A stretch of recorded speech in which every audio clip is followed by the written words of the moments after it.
Hello nga pala. This is Ate Arbonia for today's video. Maglilinis nga pala tayo dito sa bahay natin hanggang sa matapos tayo.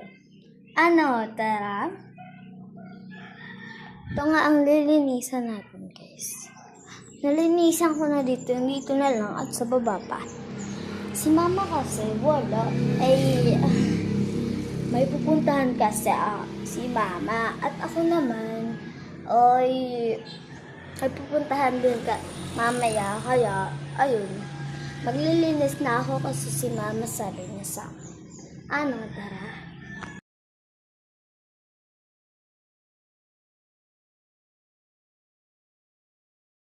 So guys,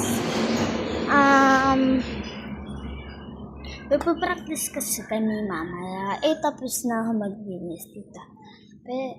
Pwede naman. Kasi alas 6 pa lang. Mamaya ang 7:30 ay maliligo na ako para advice na lang. Bye-bye guys. Yun lang pala. Hindi na sa baba. Bye-bye guys.